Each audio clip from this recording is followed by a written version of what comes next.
This podcast is part of Mishmash Media.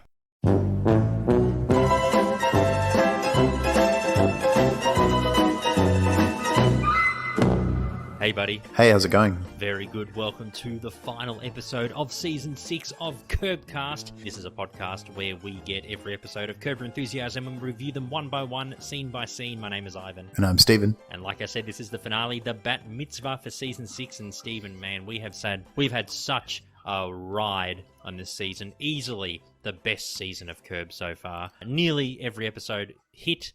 We've had a couple of average to below average ones, but overall, I think looking back on my scores for episodes we've done so far, I've given most of them at least 4 stars, 4 Larrys out of 5. So absolutely incredible. And the Bat Mitzvah, I think, despite a few little issues here and there, I think a very solid finale. What do you think? Yeah, totally. I really enjoyed it. And yeah, the season overall for me, like you, has been my favorite so far throughout the whole run. I think, you're saying about the lower points of the season, even then, I don't think they've been duds. I think they've just been a bit average. No. So when the worst out of a 10 episode season is 3 out of 5, yeah, that's a pretty good indication of the quality of the last 10 episodes. So we'll be doing a review, like a bit more of a comprehensive review of what we thought of season 6 and what we hope, or what we anticipate may happen going forward, especially with Larry and Cheryl recently separated. Obviously, that sets up a million potential directions the show should go. So looking forward to that. Yeah, looking forward to next season because for us, Stephen, worlds are colliding. Seinfeld meets Curb next season. That'll be exciting because for those who don't know, we did do a Seinfeld podcast in the past where we talked about the secondary characters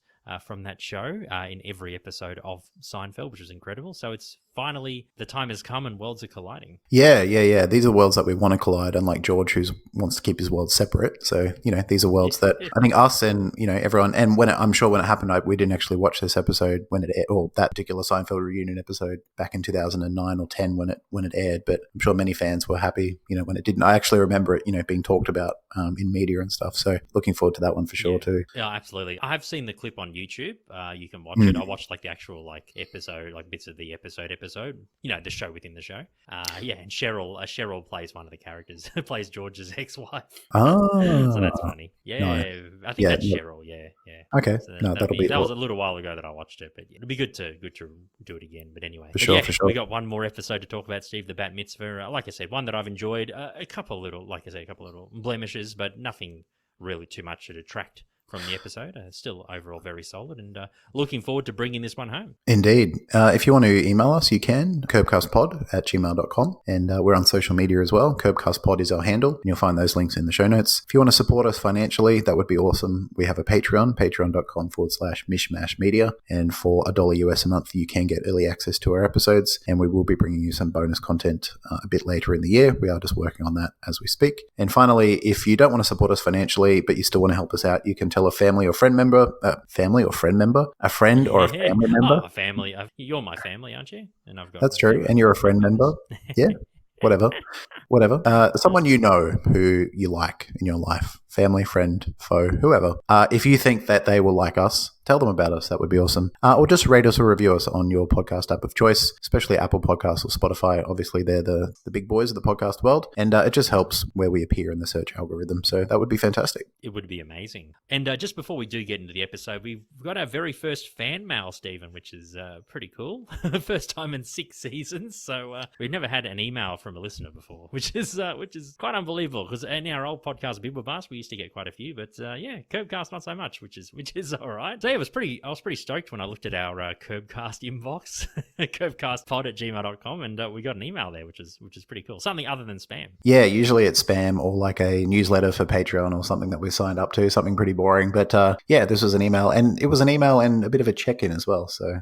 Yeah, for sure. And it's big thank you to Gabby. They said, hello, Stephen and Ivan. I started listening to your Curb podcast a few months ago and binged through all available episodes. I've been anxiously awaiting your next episode since the release of The N-Word several weeks ago. Is it often that you skip a few weeks or has something caused a delay? At this point, I'm just worried about you two gents. Can I expect to hear the next pod anytime soon? Is all well with you? Much love from a concerned listener, Gabby. So thank you very much, Gabby. Well, just to answer that question, Steve and I, we've had a few personal and work schedule conflicts, so it's been really tricky for us to release episodes. We usually release them Wednesday morning Australian time at about 6 a.m. Australian time, Eastern Australia. And yeah, we do apologise that we haven't been as consistent with podcast episodes. Even this episode might be a few days later than usual. So that's been the reason why. Nothing has gone wrong. Nothing has been, no major issues in our lives. It's just, life has infiltrated our podcast schedule.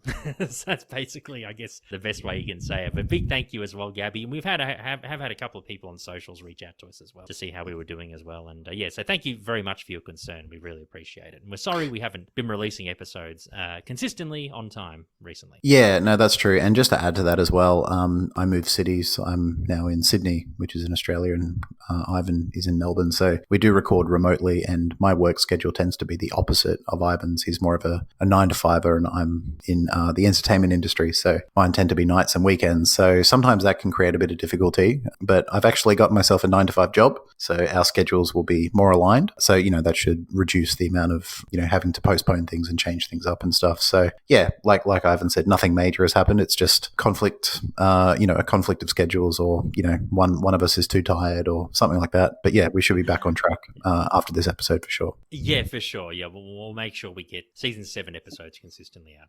Yeah. For you. Thank you again for your concern, Gabby, and for everyone else who reached out to us. Yeah, no, it was lovely to read, and appreciate you reaching out. And hopefully we've alleviated your concern. Indeed. Hopefully we have. Anyway, let's get into it, man. The season 6 finale, episode 10, The Bat Mitzvah, aired in the US on HBO for the first time on November 11th, 2007. The Black family learns some good news. They get to go home. Their house is ready. As Larry says goodbye, he once again offends the wrong person, who takes his revenge on Larry by spreading a nasty rumour involving him and a gerbil. But thankfully, Jeff's daughter's Bat Mitzvah is coming up, and that provides Larry with the perfect public opportunity to clear up that nasty rumour, as well as one more chance to patch things up with Cheryl. So a big comedy of errors. We have tickles in the anus, we have cerebral palsy frauds, we have gerbil rumors, we have everything in this episode, everything but the kitchen sink almost. Yeah, I as you were talking about it, I realized how packed the episode was, or is. Very. But it didn't feel busy. Sometimes when episodes are doing heaps and heaps of stuff and they're trying to tie up stuff, or there's multiple storylines going on, it just feels busy because they're just moving through it so quickly. This episode felt pretty relaxed as it moved through, but it covered a lot of territory, and I only realized as you rattled off the entire list of topics and storylines that it covers. I know. It's absolutely crazy. Like, you think this would have been like a 45-minute episode, but this finale was only like 35 minutes, which is usually like a bit shorter for Curb. The end from last season was like nearly an hour. It was like 55 minutes or something. Yeah, this episode as well. This one's almost like standard runtime. Yeah, standard runtime's 27, 28 minutes, and this just had 7 more minutes. But yeah, it just felt, given the coverage, I thought it would have felt busier or, been longer. I did, and it doesn't take away from the episode. It's just my expectations, I guess, not being met, especially after the last 2 season finales. I expected something a bit more epic, with the producers, and then what was the name of what? The end, obviously very, exactly. Like obviously that's pretty massive, and then Larry doing the producers in New York, and everything that entails, like pretty epic season endings. This one felt a bit more low key, and again, it didn't take away from the episode. I enjoyed it just as much as those previous season endings, but I just was in that mindset of like, oh, it's going to be a big one, it's going to be epic. But it kind of almost felt like a normal Curb episode, just in terms of its, the level it was at. Yeah, if it wasn't for the ending that we'll talk about, the big hook turn, as we say, the big hook turn for Larry's love life. Yeah, if that didn't happen, it would be like a normal episode. But I think that epic ending basically, made it into a season finale to get connected to season 7, because the relationship continues in season 7. Yeah, and we'll talk about that once we get to that scene. Indeed. Anyway, let's do it, man. Scene 1 of The Bat Mitzvah. The Black family are having breakfast as Leon and Jeff are worried about Larry. Larry is depressed after Cheryl dumped him for good after what happened last episode in The Therapists. Jeff says that they'll go get him out of bed, and they have a bit of small talk, Jeff and Leon. Yeah, I think they're both concerned. They're both friends of Larry, and they want him to be okay. So they're sort of talking about his situation and what they can do, and they agree that the best thing to do is to just encourage him to sort of move on, and just sort of buck up and get on with it. So yeah, it works out. And you said last week that Larry has made his bed and now he's got to lie in it. You said something like that. last week, he's actually literally doing that. Larry is moping in bed. He's depressed. He's lying in the bed that he's made. After what he did last week, as Leon and Jeff walk in. Larry says his life is ruined and he'll never find someone like Cheryl again. The duo, as in Jeff and Leon, defend him for being with the TiVo guy when Cheryl called from the plane. So I think it's one of those things where it looks like they're defending Larry, but I think they're kind of just saying it to make him feel better, because I think deep down they know that Larry's being with the TiVo guy while Cheryl was dying was probably a fucked up thing. Even Leon and Jeff probably acknowledge it, but it sounded like one of those things where they're just kind of like helping their friend. Is that what you thought? Yeah, I think they were just humoring him or placating him just to, not make him feel worse. One thing I liked about Larry in this scene was that there was a tiny bit of reflection and honesty. He actually said the words, I've fucked up my life. He actually, which means taking responsibility. Like he realizes that his actions and his terrible decisions have resulted in him being, depressed in bed. And he also says that, I'll never find another woman like Cheryl. It's almost like he's coming to terms with the fact that, normally he shirks responsibility or it's something else's fault or he just tries to excuse himself. But here he's just like, he's feeling the full weight of his choices. Obviously it doesn't last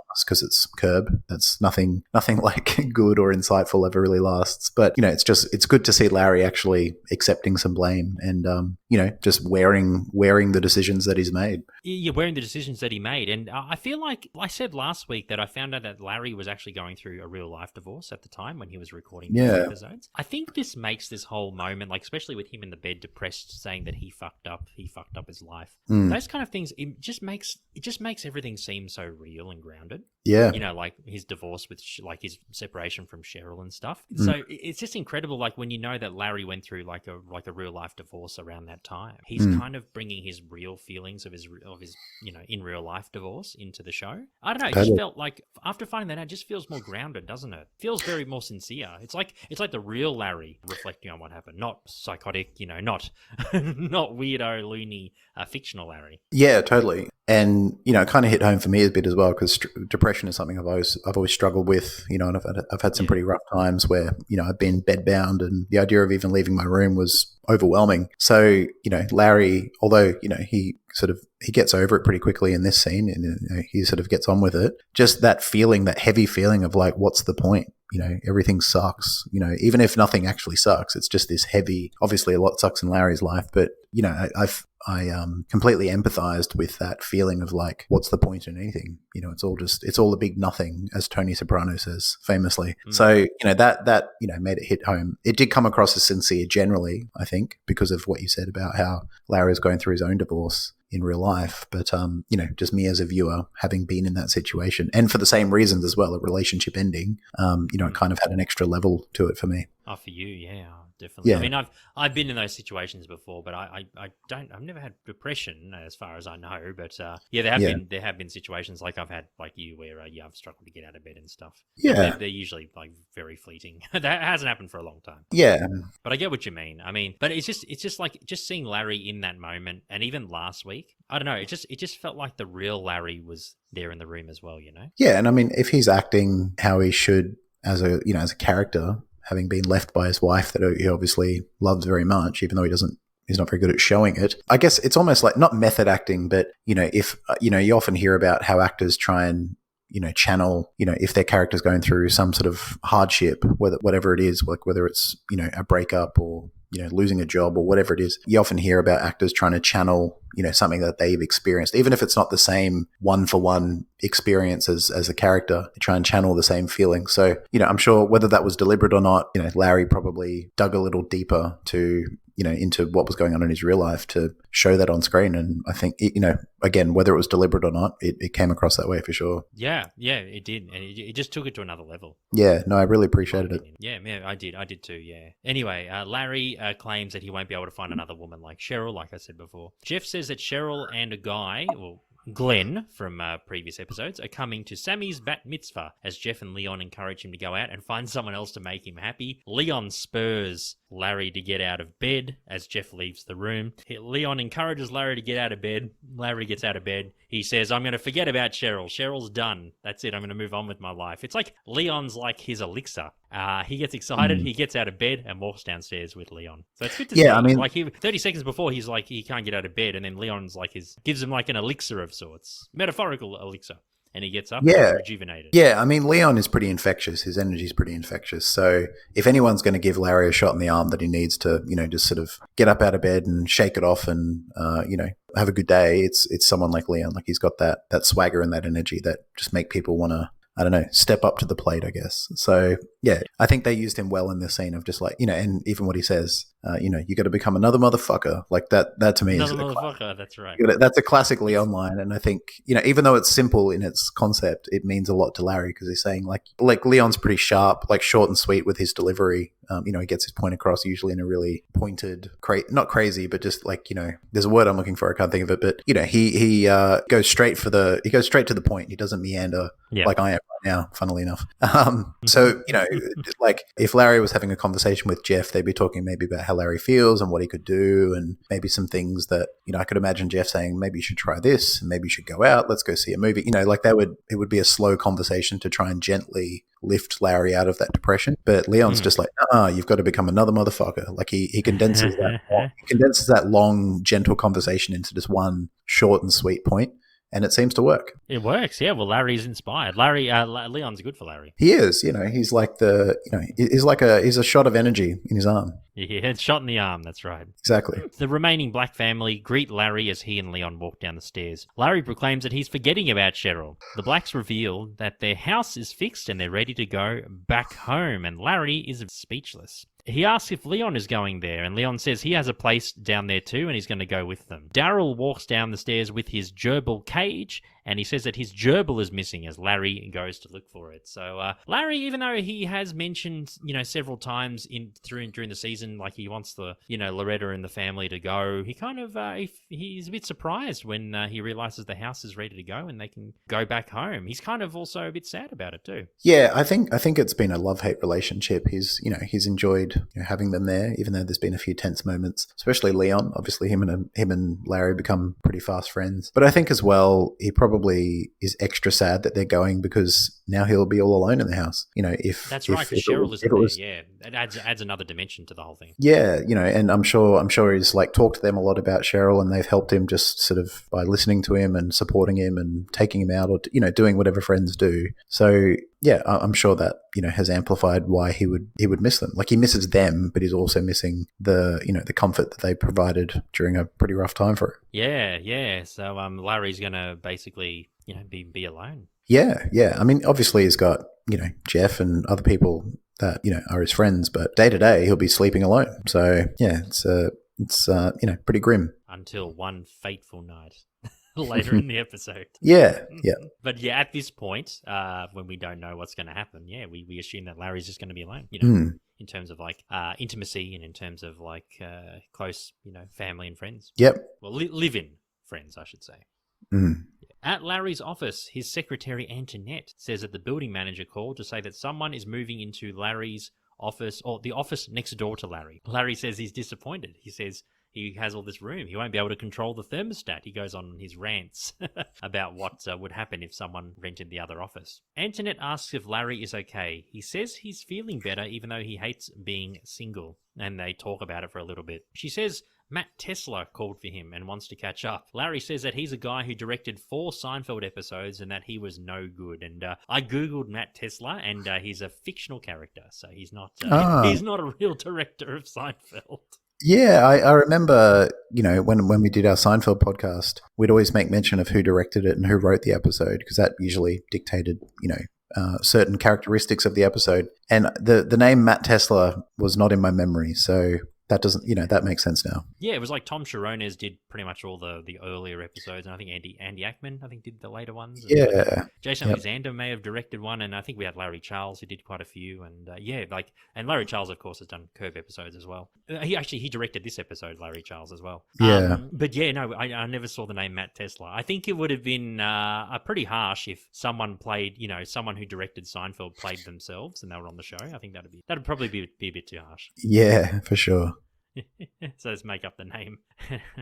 He also suspects that Matt wants to be involved with Richard Lewis's new pilot and may want to cozy up to Larry to get closer to a deal. And that's great for Richard, because we saw last season finale, Richard was basically on his deathbed, and then he got his new Larry's kidney, his new kidney, and things have gone up for Richard since. He's now getting a pilot he's shooting. So I think things having like a resurgence in his career. Yeah, no, definitely things are on an upswing for him. So it's a good turnaround for him. Yeah, unfortunately, not the present day Richard Lewis. He's had a few health issues. He's been in a few Curb episodes, recently. But I mean, the Richard Lewis in 2007 was looking all right. Matt walks in as Larry and Antoinette greet him. Matt says he's stuck in a rut as he's directing dramedies and he wants to go back to his roots in comedy. He says that he's having trouble finding work as he is also looking after his 10-year-old son who suffers from a muscular disease. He asks if Larry and Richard are still close. Larry claims he doesn't talk to him, even though they've actually been friends for 40-something years. What Richard mentions later in the episode. Matt asks if Larry can give a reference of him or about him to Richard. Larry says that he will recommend him. Antoinette asks if Larry still has a tickle in his anus, as she can't get an appointment for 2 weeks for him. Larry gets embarrassed. Matt asks if Larry is experiencing discomfort, and he recommends a Dr. Whitney, and he says that he could probably even fit Larry in today. Larry accosts Antoinette for using the term tickle in the anus before yelling at her to shut the fuck up. So you were saying off the recording, like just before we started off air, Steve, he was saying that Larry was actually like verbally abusing Antoinette. He's like basically yelling, shut the fuck up, shut the fuck up. He's really going all out. Yeah, I was really surprised at how vicious he was. I get that he's embarrassed, especially in front of like a former colleague, and obviously doesn't like him. But yeah, he doesn't hold him in high regard. I'm surprised. I think the secretary was a bit thoughtless in just being like she was obviously a bit blasé in mentioning it just so casually. I wouldn't like my personal, especially like anything to do with your bum or your bits and pieces. It's, I don't know. There's like an extra level of embarrassing, I guess, when it comes to that. Yeah, because even though Larry, he doesn't hold Matt in any regard whatsoever. He says he's a terrible director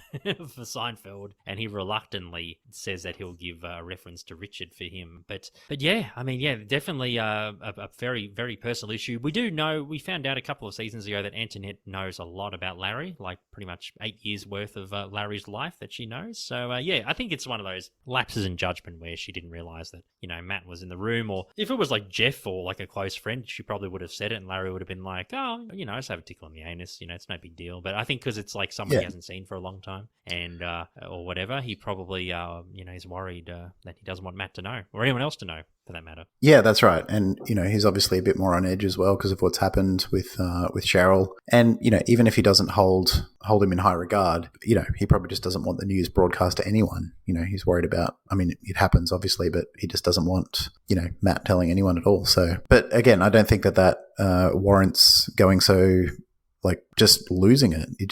I was genuinely shocked. I was like, what the fuck? Yeah, like, me too. You don't, it went from 0 to 100 really quick. Yeah, and if you're angry, just, wait for Matt to leave and then have a word privately. It's okay to express frustration at that, at what happened, but don't embarrass her. Like, that's just, I don't know, it was just really shockingly poor form from Larry for sure. It was poor, and it was, I don't know, it was just very abrupt and very surprising. That's all. I didn't think he'd do that, because we've never seen Larry yell at her like that. Yeah, I think it was one of those things where, like, he had so much going on. Not that excuses his behavior. That's terrible what he did, but I think just everything just coalesced, and he just got, it was like almost his breaking point, Yeah, obviously he's on edge, but yeah, just got to keep it together, man. Don't you have to keep it together. Keep it together.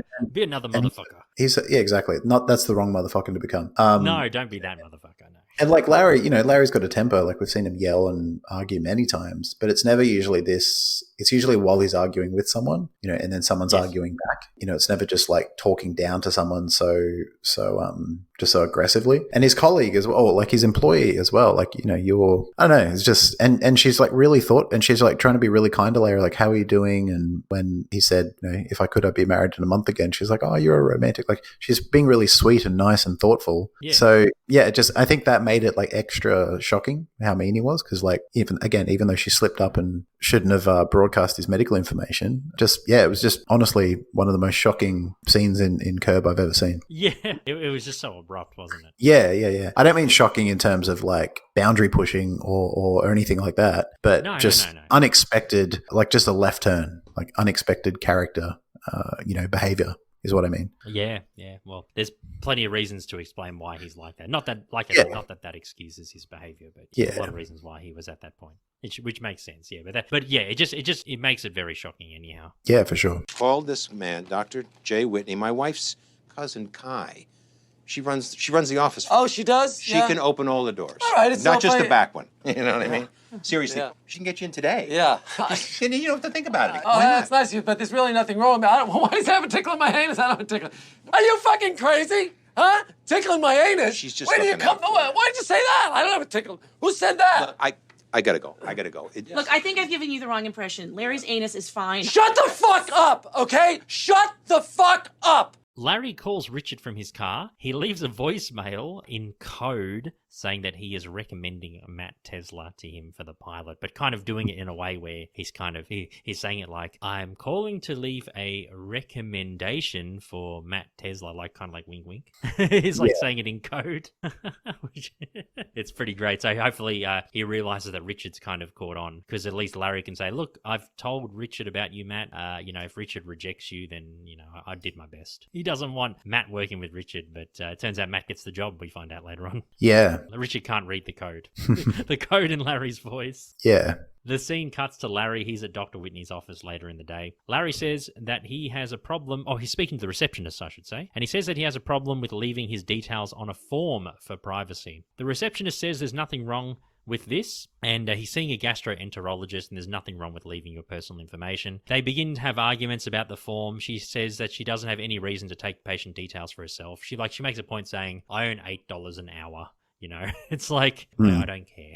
Yeah. What more can I do? She asks Larry to fill out the form, and he eventually obliges. I think she said she earns $9 an hour, and she's not used to that sort of responsibility. Oh, yeah, that's right. She's not used to that responsibility. Yeah, I like her kind of like dry, sarcastic tone. Yeah, she's like mildly passive aggressive and just look, man, I'm just a receptionist. Go away. Yeah, what am I going to do with like people's names and phone numbers? Like, what am I going to do? Exactly. I do like how Larry refers to himself as an improver. He's not an inventor, but he's an improver. He takes situations and improves them. Oh, yeah, he definitely improved his relationship with Cheryl, didn't he? Oh, yeah, What? 100%. He's no improver. Yeah, no, he's not. He's a destroyer. He's a destroyer, yes. He destroys more than he creates. I would definitely agree with that. He sits down next to a lady and flirts with her as the conversation gets going. The lady says that she is here for a checkup, hiding the real reason why she's there. Larry claims the same, and she goes, oh, what a coincidence. Larry asks her if she's been with a bald guy before. And she says yes, and she explains what happened. He asks how he's going flirting with her. She says that she gives him a 7.5 out of 10. Larry's like, 7.5 out of 10, not too bad. Larry is called up to go see the doctor. He says goodbye to the lady. So, Larry's had a bit of some unsuccessful dates, with Lucy Lawless and the doctor as well from the N-word. And he's had a few failed date attempts, but we think in this situation maybe Larry might have a chance with this woman. Yeah, I mean, the flirtation goes well. They get along. She's sort of smiling at him. She finds him funny, and she leaves a number. So obviously she's interested. Very interested, yes. So yeah, we're led to believe that possibly this lady might be the one, maybe because also she, despite having a problem with her gastrointestinal system, whatever you call it, she's also a New York native like Larry as well. So another thing they have in common. Yeah. Who knows? Will she be the one? Let's find out. Larry is greeted by the nurse for screening as he sits down. She says that she is Matt's cousin. She asks what Larry is here for. He tries skirting around the real reason, and he says that he's happy to tell the doctor the reason. But the nurse says it's protocol that she gets the reason so she can relay it to the doctor, so when the doctor walks in, he knows what's happening. Larry says that's just doesn't make any sense, just unreasonable. He keeps complaining about the process, and he won't admit what the tickle in the anus issue. He exclaims sarcastically that he has a gerbil up his ass. The nurse is very puzzled, and she walks off in confusion. The doctor is chatting to Larry about what the problem is as Larry stares at him and said, I just told the nurse. Why do I have to tell you twice? And I understand his frustration, like telling someone else who's supposed to tell the doctor, and then the doctor comes in and says, what's the problem? I mean, that's just double handling. Yeah, it seems a bit inefficient for sure. Yeah, definitely a very poorly organized gastroenterology clinic, isn't it? Yeah, a bit too much bureaucracy. Too much, yeah. Unnecessary. He goes back into the waiting room, and the lady who he spoke to before isn't there. He asks the receptionist where the sign-in sheet is. He's trying to find her name and number. She claims that while he was in his appointment, that she called head office, who were very happy with Larry's suggestion, and they got rid of the form. I love how they just got rid of it like 10 minutes later. Yeah. You know, we were talking about bureaucracy and double handling, but, you know, something as simple as a process like that gets approved in like 5 minutes. Oh, God. I don't know. I had this feeling that maybe Paula came up and told the the receptionist what was going down. You know, like that guy that I was just talking to, you know, I want to leave my number. Can you let him know it's here, sort of thing? And the receptionist, to sort of like fuck with Larry a bit, thought maybe I'll pretend I call corporate office and, put the clipboard down just to like make it a bit harder for him. Like she wouldn't withhold the number, but just to like mess with him so that, you know, he expected to come out and just the number was there on the sheet. But she kind of invented this little scenario just to make it a bit more, just to make him, what's the word? Like, you know, Kind of work for it. Yeah, exactly. Work for it. That's exactly what I was trying to say. Yeah, and you know, I did just not to think of it that way at all. That is a fantastic theory, man. Yeah. All right. Yeah, Yeah, because because that obviously, was- I mean- like, as if head office would approve something in 5 minutes. Like, that's ridiculous. Yeah. And I don't think that she would call because I mean she says straight up, I don't care. Like I'm on $9 an hour. Why would she then go? Oh, hang on, I'll call and check if that is like if she says she doesn't care, then she doesn't care. You know, I'm taking her word for it. I didn't put those things together. That's very good. I agree. Yeah, it just because I just thought this doesn't seem right. Like, you know, the calling the head office. She said she didn't care. Why would she all of a sudden care? Like, what's changed? And I think it's Yeah. I think So Paula went up to her. You're right, and then said, leave her my name and number. And usually, you know, if Larry was nice to the receptionist and not his neurotic self, she would have just said, "Oh, that lady wanted to give you her number and name. Here it is." But she just kind of wanted to fuck with Larry a bit. Yeah, just to mess with him. And she seems like that sort of person, you know, like you said, she's dry, sarcastic. I don't think it's too much of a stretch to think that she would just play a little prank on him as well. Yeah. Larry claims that he wasn't thinking straight when they were talking before, and he asked for the form back. He apologizes to the receptionist for his early behavior. Well, according to Larry, he's been apologizing since he was, 6 years old? He's been apologizing his whole life. He said in an earlier episode in a previous season. The receptionist calls him out for his bluff. She's rattling off names to see who Larry may be looking for. She lands on a name, Paula. She writes down her details. Well, if your theory holds up, which I think it does, she pretends that she'll get in trouble if it is revealed that she gives client details to other clients. So, she writes down her details and gives them to Larry, and Larry is absolutely stoked. So we're thinking maybe he's had 2 or 3 failed dating attempts since Cheryl left him, and this might be it. Yeah, you know, third time lucky. He's had, Lucy Lawless and someone else. Oh, and the doctor. The doctor from the N-word. Yeah, so, you know, third time lucky, as they say. So maybe this is it. Maybe. Larry and Jeff are out to lunch as Larry says that he and Paula are going out on a date. They make a little bet saying that Jeff will give Larry $50 if he gargles, which he does. But Jeff takes the money back because Jeff claims that Larry exclaimed in front of everyone that he won $50. So I love that. He's like, I bet you $50 that I can gargle. You're on.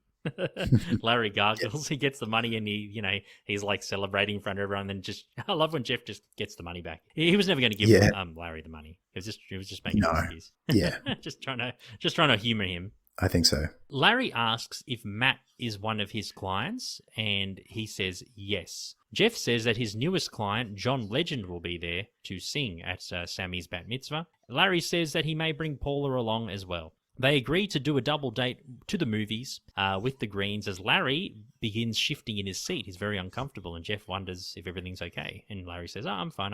So it sounds like when he was with Dr. Whitney, Dr. Whitney couldn't resolve his tickle in the anus issue. So Larry still has the problem by the sounds of it.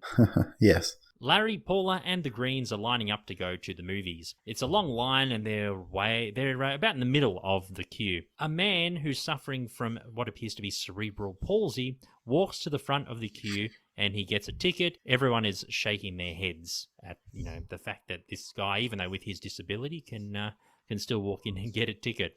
The gang sit down in the cinema as Larry spots the palsy guy and he's walking around normally. Larry says he can't believe he faked his illness, and he says it was actually a good move. That's quite smart. Yeah, it's actually a horrible thing to do. You'll go to hell if you do that. But yeah, no, the guy did that as an excuse to go get a movie ticket in front of the queue. Well, I think you can condemn 100%, the ethics of the grift, but also respect the simple genius of the grift. I listen to a lot of like grifter, scammy, whatever kind of podcasts, and sometimes I'm like, oh God, these people are so horrible. They've, nicked money from old people or whatever. But then other part of me is like, well, again, not supporting the grift, but you got to, on some level, you've got to respect the hustle. it. Yeah, exactly. And, it's a genius setup. And I think that's the case here. It's like, well, it works, but it's also very, very horrible. It is, yeah. I know. It's just like, as soon as we see the guy, because we actually thought I thought the guy might have had cerebral palsy. And I thought maybe Larry was going to have a run-in with him or something. Yeah. But no, it turns out that he just faked it. And Larry is both repulsed and impressed. Yeah. Yeah, I thought when when you see him walk up past the line to go straight to the front, I thought that Larry was just going to object anyway. I thought he'd be like, well, he shouldn't get special circumstance because of his situation, and cause a scene or confront him and say, why do you think that that's honestly where I thought it would go, because I think that's something that Larry would do. But it turns out he's just a total grifter. He is. I thought he was going to do like a Kaiser Sose from The Usual Suspects, where he's doing his pose, and then as he walks in the door, he just kind of, his body shifts back to like what you describe as like normal, able-bodied, I guess, and then just walks off. Yeah, that's possible. Like in The Usual Suspects, Kevin Spacey's character, where he's like got the limp, and then he's walking off like after he's been like questioned by the cops, and then he's like foots. We find out like, spoiler alert from like a 30-year-old film. We find out that Kaiser Soze's Kevin Spacey's character is meant to be like handicapped, but he's actually like able-bodied. Yeah, I thought it was going to be like one of those kind of things. Yep. Very repulsive, but you're right. You got to respect the grift. You got to respect it, even though it's horrible. Mm-hmm. The scene cuts to Larry moving around in his chair uncomfortably, and Paula is doing the same. Both ask if they're okay. They both say that they're fine. Paula reveals that she didn't actually go for a checkup, and Larry admits the same as well, and they get into a bit of an argument saying they should have told the truth or whatever. Paula says she is bored of the movie and wants to go home. She begs Larry for them to go, but Larry says there's only 5 minutes left in the movie. He goes on a spiel where whenever he reads a book, whenever he watches a movie, even if he hates it, he has to watch it to the end. He's one of those people who's like, I can read a book and it's 500 pages and I hate it. I got to read it to the end. I got to know what happens. Yeah, he goes down with the ship. He keeps the captain company. Yeah. And what was his other example? I like that analogy. And also, I've got friends I've had for 25 years and I hate them. Still their friend. Yeah, and they're still in my life. I got to be with them until they die. Yeah, until they're dead. I'm guessing he's probably referencing like Marty and Marty Funkhauser and a few others as well. Probably most people in his life at this stage. Most in his life. I love the analogies that he does in this monologue. It's so good. Yeah. Paula gets out of her chair and walks off. The Greens turn to Larry and wonder what happened. Susie says that he should go and see where she is. And Larry's like, I've got 5 minutes left in the movie. They have a bit of an argument, him and Susie. And then Susie goes, fine. And she turns around, frustrated with Larry. After the movie, Larry walks out of the cinema and can't find Paula as the Greens follow. Susie says that she knew Paula would leave and Larry should have gone to, comfort her or go see her earlier. Larry tells the gang that Paula has a tickle in her anus, as he suspects it, as they all walk off. So, yeah, very frustrated. So, obviously, we find out that, it looks like the end between Larry and Paula. It ended, within like a couple of hours, 2.5 hours of a film. And, Paula won't be Larry's girlfriend. Yeah, I was watching this episode just before we started recording with my wife. And I asked her, what do you think? Do you think Larry's in the right, or do you think that Paula's in the right? And her and I both agreed that Larry, technically he's correct. If she was scared of the film, or if it was really upsetting her because there was something in the film that just she couldn't deal with, or if she felt ill or something, excusing herself at any point is totally fine, and Larry should go out to comfort her. But if she's just bored and, Larry's paid for the tickets and there's 5 minutes left, I think her just not sucking it up for 5 or 6 more minutes is a bit precious. But do you think because it was because of her bum as well? Like maybe she was uncomfortable. She had a tickle in her anus too. I didn't think of that, but I don't know. Yeah, that's true. I didn't think of that. I don't know. She says to herself, I can't watch this anymore. It's not like she was like she wasn't making overtures to Larry to really justify like, oh, I'm really bored, like trying to cover up the fact that it's a bum. She says to herself, I can't watch this anymore. So I think her boredom was genuine. Yeah, she was just bored. And it sounded like an art house film, didn't it? Like a foreign art house Yeah. film. Did you hear it? Yeah. It sounded like something which it goes for like 2.5 hours and it can get boring. There's like no action or anything. It's all I think the film goes for an hour, like between an hour and 30, an hour and 40 minutes. Because Larry says, I've dedicated an hour and I've invested in 90 minutes, and she leaves with 5 minutes 90 left. minutes. It's not even a long film. No. But a boring film, an hour and a half boring film can feel like 3 hours. So, again, like I get she's bored, she's not having a good time, but like if someone paid for my ticket and there was 5 minutes left, I'd just, again, unless I was scared or it was upsetting me or I was feeling unwell, I was just sitting there going, this sucks. You just put up with it. Go to sleep. Close your eyes. That's like just to walk out and expect the other person to follow you is a bit much, I think. A bit much in that situation. So Larry was in the right, I guess. I think so, yeah. But just ending that point I made before about my wife and I discussing that, we also agreed that Susie's right. She even says, you're correct, but you're alone. Like, you're right, and now you're alone. Like, yeah, like he's right. But what did it cost him? Like, most people don't think like him, or most people don't care about very niche etiquettes like he does. So it doesn't even occur to them. So we kind of agreed that, well, Larry's technically correct, but what does it cost him? What does being right all the time cost him? Normal human relationships is what it costs him. What it could have been a potential relationship. I mean, it was only the first. Sure. Yeah, I mean, but I think Larry's. Yeah, I think Larry being a stickler for etiquette and having his weird rules and ideas about life that he expects everyone to just agree with, it costs him a lot of friendships and compromises a lot of relationships. So I don't think that this is a unique scenario. Oh, well, what will happen with Larry? I'm trying to make it all suspenseful. Will Larry be alone at the Bat Mitzvah? Let's find out. You guys obviously know what happens. You've seen the episode. But anyway, the next day, Antoinette asks why Larry isn't going to the Bat Mitzvah. Larry explains the issues with going because he doesn't have anyone to take or whatever. Antoinette offers to get her neighbor, who's a belly dancer, to go on a date with him, which Larry refuses. Larry spots a potential tenant and I guess a commercial real estate agent, I guess you'd say, Steve, going over some forms while they're inspecting the office as the agent walks off to take a call. Would you say like maybe a commercial real estate agent, a leasing agent or something? Yeah, something like that, for sure. Something like that. The man greets Larry. Larry pretends to have cerebral palsy, probably one of the lowest acts he's ever done, to put the man off. The man is very uncomfortable. Larry says things like, oh, we'll be together every day. We can have lunch together every day, all those sort of things. And the man gets very uncomfortable and walks off. As he's still doing the impression, Matt walks in wondering what the hell is going on. He says to Larry that he got the Richard Lewis gig thanks to Larry's recommendation. He calls Larry out for his actions and he says, what kind of joke, like what kind of humor is this? Why would you do something like this? He says that his son, who suffers from a muscular disease, wouldn't like jokes like that, and Larry realizes that he did the wrong thing in front of Matt. Matt gets very offended and very upset, rightfully so, with what Larry did, and he gets very mad at him. Matt says that he found out that through his cousin, who works at the gastroenterologist, that Larry has a gerbil up his ass after the nurse told him, and Matt says he's going to spread the rumor far and wide across town about this, and Larry begs him not to do it, as Matt says, oh yeah, let's see how far and wide I can spread this.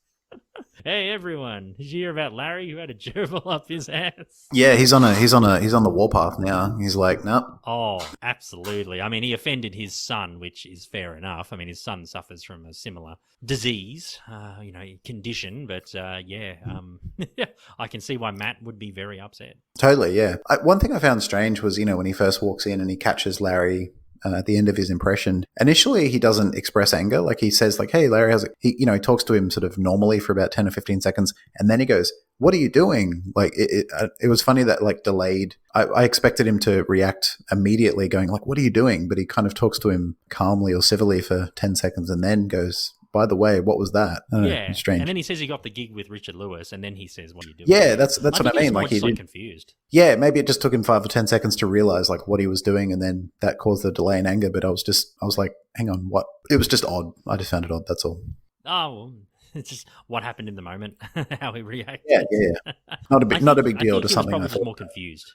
Yep. Larry meets Richard on the street for lunch. Richard says that it's too late to eat. Richard complains about working with Matt, and he says that he's a terrible director. He blames Larry for recommending him. Larry says that he should have realized that he was, speaking in code on the phone and not to get a reference. Larry apologizes as Richard asks if the gerbil rumor is true, as he says that the whole town has heard about it. Larry says that Matt is spreading the rumor about him as a passerby glares at Larry. He tells Richard about the tickle in his anus as Richard walks off. He greets a lady named Carol who ignores him and walks past, and Larry yells that the rumor of the gerbil is not true. So pretty much all of LA, or at least the Hollywood portion of LA, people in the scene, entertainment scene, have heard about Larry's gerbil up his bum. Yeah, I think it's also a homage to Richard Gere's rumor, the rumor that's still around, that he still has to shut down that Richard Gere shoved gerbils up his bum for sexual pleasure. So, or maybe it was hamsters. Is that Richard Gere rumor? Is that real? Yeah. So it's funny. I would listen to a podcast maybe a month ago about just like strange pop culture rumors, and whether they were true or not, and whether it was like a bit of a debunking of like 5 or 10 pop culture myths about celebrities and stuff. And one of them was the Richard Gere rumor, and apparently it started in like the mid 80s or the late 80s. Someone just sent a fax to a bunch of, I think, like booking agents and management companies, just companies that are involved in Hollywood and look after stars, and the fax just had like a short statement or a short little article saying that Richard Gere did that. In his personal life, he enjoyed inserting rodents up his bum for sexual pleasure. Oh, and then, okay. Obviously it wasn't real.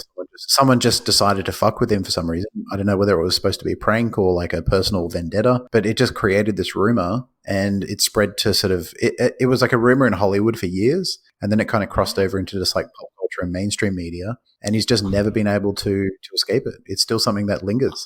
It lingers like a gerbil in someone's rectum. I've never heard of that rumor in my life. I never heard that Richard Gere. Yeah, no, look it up. Just type Richard Gere gerbils or Richard Gere rodents, and lots of stuff will come up. It's been a scurrilous rumor for many years. Oh my god. Yeah. Oh, so the story goes, Richard Gere once got a gerbil stuck up his bum, and then he had to go to the ER to get it removed. Oh, okay. Well, there it is. I'm sure. Yeah, but it all started with this mysterious. Like, no one's ever claimed responsibility for sending these faxes. No one's ever found out, at least publicly, who it was. It was just some anonymous fax to a bunch of people, and then that just started the rumor. And it just sort of became. It spread from. It was in Hollywood for a few years amongst the industry, and then it leaked over to kind of, I guess, just mainstream press, and it became just like a generally known rumor. That must have been where they got the inspiration for that storyline. Yeah, it's very specific. So I think that's where it's from. Okay, awesome. Well, I did not know that. I'll have to read about it or find a podcast that talks about it. Yeah, it's I can't if I remember the podcast, I'll send it to you. It's interesting, but it's funny that it was only a couple of weeks ago. Yeah. The Black family are discussing the gerbil issue as Larry walks in. Leon calls him out for what he did, putting the gerbil in his bum. Loretta doesn't believe he did it, and they all side with Larry as Larry is defending himself. The kids walk in with their bags, ready to go home. Larry says that he can't believe that they're going to be leaving. Loretta says that they are leaving tomorrow morning. Larry says he has to prepare for a bat mitzvah. He turns to Loretta and asks if she wants to accompany him to the bat mitzvah, and she accepts. She gets up, ready to go, goes to get dressed. So yeah, she's thinking, let's have one last good night, and then we're home tomorrow. Why not? Yeah, there's been a potential love interest for Larry this whole time, just literally in front of his eyes. Yeah. Yep. At Sammy's bat mitzvah, everyone is having a good time. Richard is talking about his issues with Matt at the table as Marty Funkhauser sides with Richard. Richard says Larry is the nuttiest friend he ever had, as Marty asks about Larry's gerbil. Larry says that that's not true. There's no gerbil. It was just a rumor spread by Matt. Matt and his table, a few rows away, are laughing at Larry, as Jeff and Susie are on stage and they praise their daughter and they propose a toast. They invite anyone to say any words about Sammy or, anything on the stage. Larry goes to the stage to the Green's surprise. He tells the crowd that he was there when Sammy was born, and he describes that, he was just like, something along the lines of, I saw her being born and didn't look too pretty, or, all that kind of, like stuff that babies have when they're born. I've never seen one of these things so close. Oh, that's right. I've never seen one of He these things so refers- close, he and everyone's refers like, to "What the hell? What are you talking about?" He refers to her as a Pretty thing. weird. A thing, yeah. And everyone's just like looking around the room, like, "What?" Yeah. He tells the audience that the gerbil rumor is not true, and that a guest at the Bat Mitzvah is spreading a false rumor. As Cheryl and Glenn look on, Matt is laughing with his friends, and everyone's looking on in surprise. He admits that he actually has a tickle in his anus. Loretta laughs, and everyone is very embarrassed and commenting as he is made by Jeff and Susie to leave the stage. I love when he walks off the stage. He looks at Matt and he's like yelling at him, and he says to Matt, "How about I put a fist up your ass?"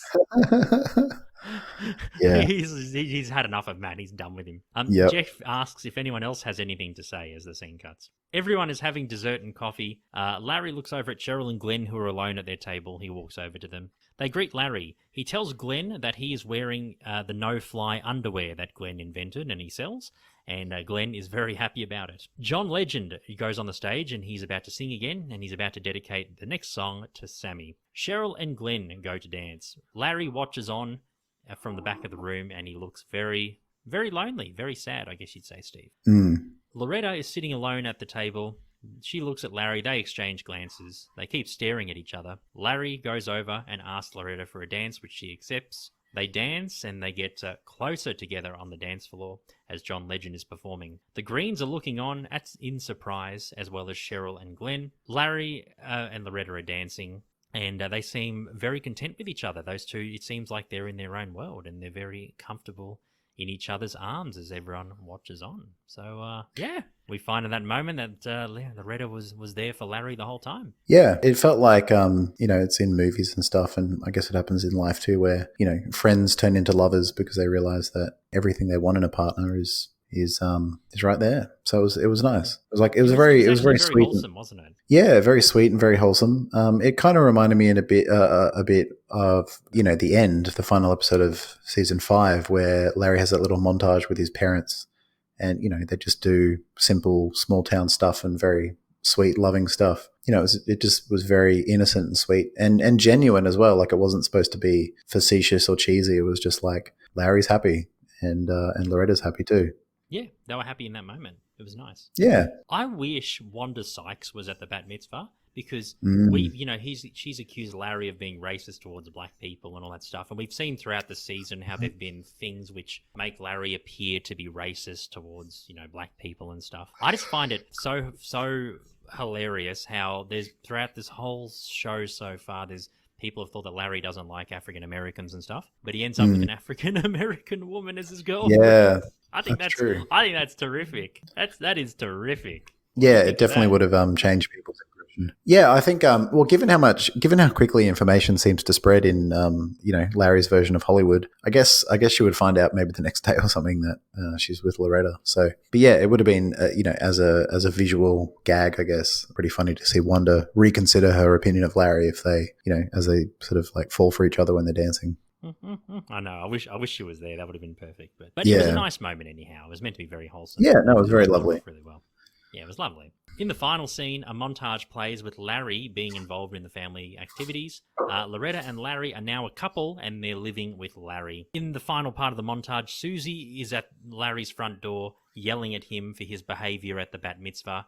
Loretta interrupts, yells at Susie, and makes her walk out the front door, tells her to leave, "You fucking bitch," as she closes the door on Susie, as Larry is very impressed with Loretta defending him. The Black family get together for a Christmas family photo, which ends the episode and the season. Yeah, Larry, turns out Larry just needed a sassy, take no shit woman in his corner to stand up to Susie. Larry holds his own. And you can see Susie, it looks like she's been backed into a corner. She doesn't know what to do.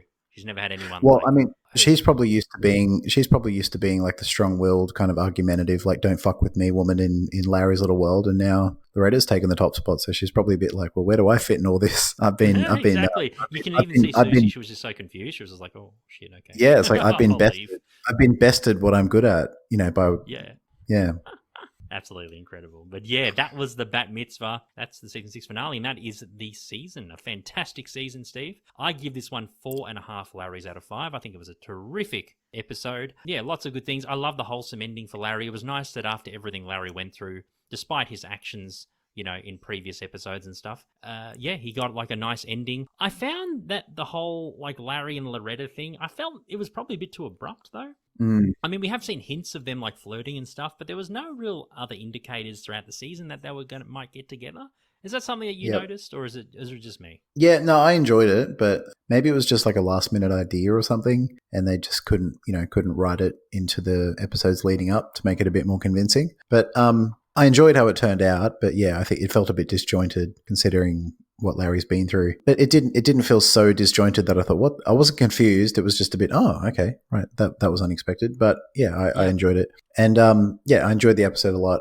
Same score as you, 4.5 out of 5. I always reserved the 5 out of 5 Larry's for like the all-timers, the classics, like the top 10 episodes. And, although this episode was great, I don't think it was at that level. It wasn't an N-word level episode sort of thing. But yeah, really good. Wrapped up the season. And, I mentioned at the top of the episode that the last 2 season finales have been quite epic, quite grand, whereas this one was a bit more low-key. I mean, even the ending finale, it was unexpected, but it wasn't this big grand thing. It was like a pretty simple, wholesome, 1-minute montage of Larry just sort of, being a boyfriend and being a stepdad or something. So, yeah, like, even the unexpected part of the episode was still pretty low-key. But, yeah, overall, I really liked it, and I thought it was a very fitting into what's been overall a fantastic season. Absolutely. I agree 100%. A wonderful finish to the season. And I guess we'll do a quick season 6 recap. So at the end of each season of Curbcast, we do just a quick, 5, maybe 10-minute review of the season overall. We mention our favorite episodes and, what we thought. And, I guess, Steve, like I keep saying, Season 6, so far, the best season of Curb up until this point. Would you say so? Yeah, 100%. I think we've both said it multiple times through the season that it's been the strongest one. And I think we said after we recorded episode 2 or maybe 3, they came right out of the gate with like 2 banger episodes. And I think I said maybe, or you did, I can't remember, but one of us said that, we were a bit concerned that it might not hold that standard. And, it did dip slightly a few times, but never to the point of like, oh, that was a dud. It was 0 duds throughout the season. And the lowest points were, average, which is pretty damn good. So I thought it ended as strongly, especially with the N-word. The therapist last week was tremendous. And this episode, I think the ending was strong, just as strong as the opening. And the middle, again, wavered from time to time, but never too drastically. And the episode, obviously monumental, Cheryl leaving Larry, probably the most significant thing to happen to Larry in his personal life. And it's changed the whole landscape of Curb's world. It's changed, obviously, the primary relationship.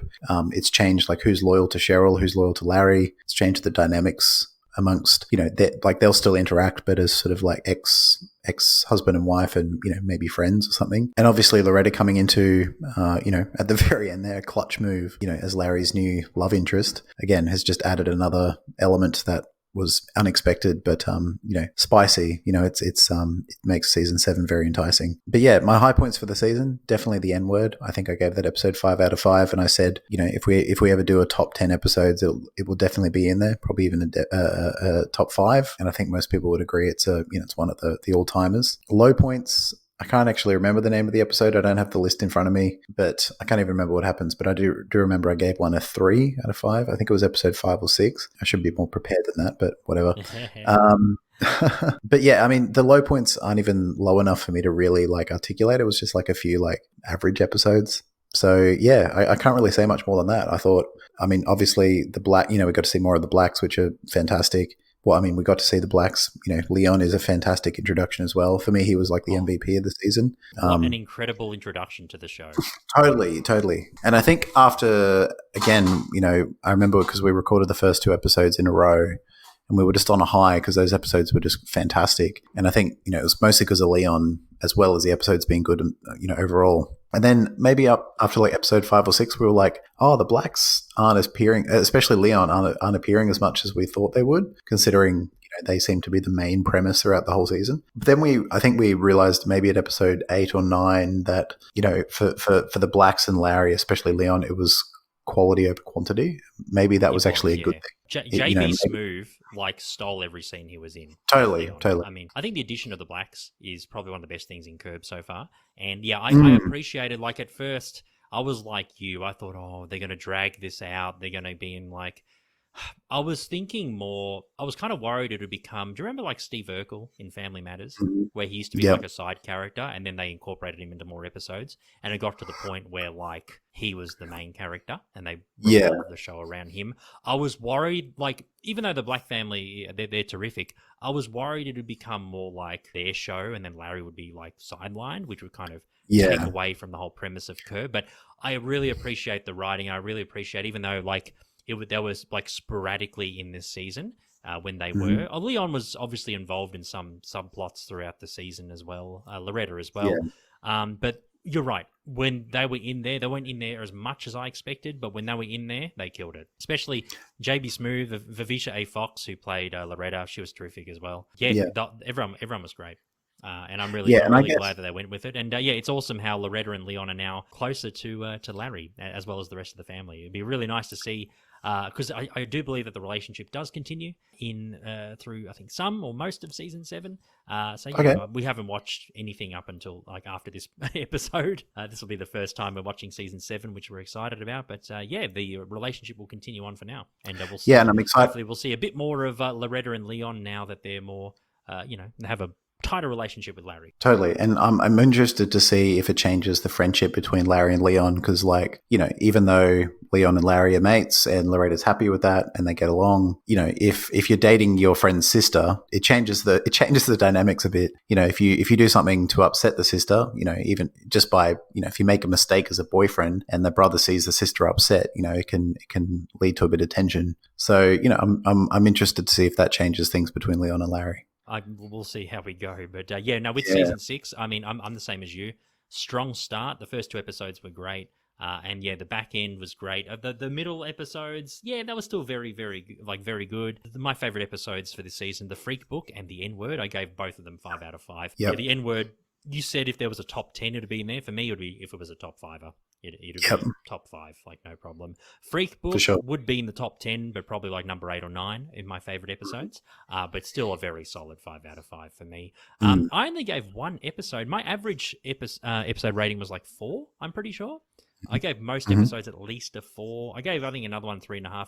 The lowest rated episode I gave this season was the Lefty Call, and I gave that a 3 out of 5. So that's not my lowest score I've ever given. But even 3, like even 1-3 out of the rest of like the 4 average episodes, 4 plus, it's phenomenal. Like it just goes to show how, in terms of the writing, in terms of the introduction of the blacks, in terms of, it's just like I felt like the writing was much sharper. I really feel like, they've had 5 seasons to really nut out Curb and how to really get it down. I feel like they really got it down this season. So kudos to the writers and the directors and Larry and everyone else. Terrific performances as well by Cheryl Hines. As Cheryl, like I said, Vivisha A. Fox as Loretta.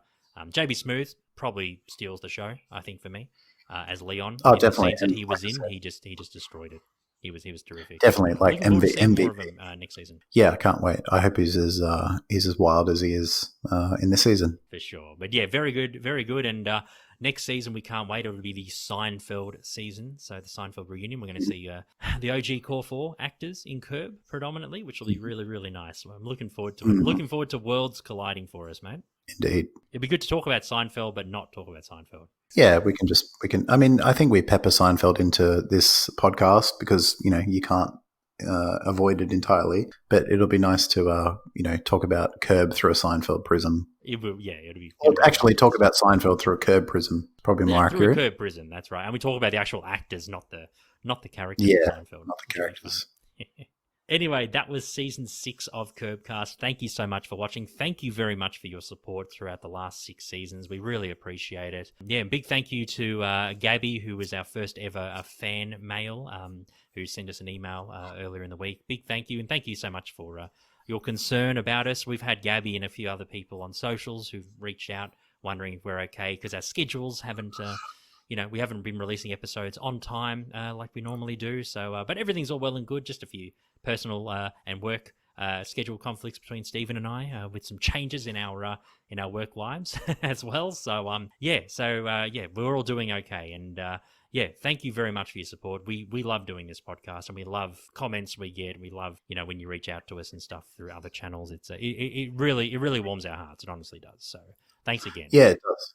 It does. It really does. So anyone who has or intends to, thank you. Thank you for sure. And if you want to reach out to us, in between seasons as we prepare for season 7 of Curbcast, you can email us, curbcastpod@gmail.com, if you want to reach out, check on us, or just to say hello, or talk about this episode, or, previous seasons of Curb, whatever you like. That's totally fine. We also are on socials at CurbcastPod. We're on pretty much all the major ones, and you can find our podcast on any podcast service, any of the big ones, even the smaller ones as well. 5-star reviews would be absolutely amazing if you think that we're good enough. It does help with the algorithms, so when people search Curb Your Enthusiasm in their podcast app, the more 5-star reviews we get, the more higher up we end up on lists. And we get to showcase our podcast to more people. The more the merrier. And Stephen, you can support us financially if you choose to. That's right. We've got a Patreon, patreon.com/mishmash media. For $1 a month US, you can help us out, help keep our podcast and our little network running. And we'll be giving you some bonus content a little later in the year as well. Indeed, we can't wait to bring that. And we do apologise to our Patreon subs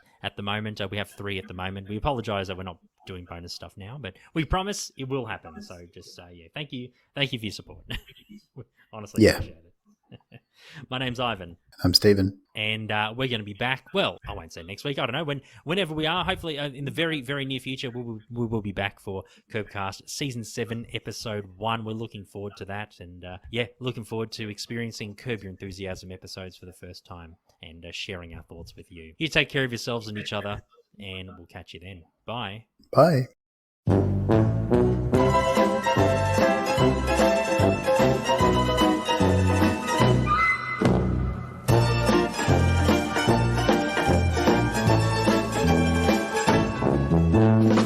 Thanks for listening. This podcast is part of Mishmash Media, an independent podcast network. Follow us on social media at Mishmash Media AU or support us on Patreon. All those links are in the show notes.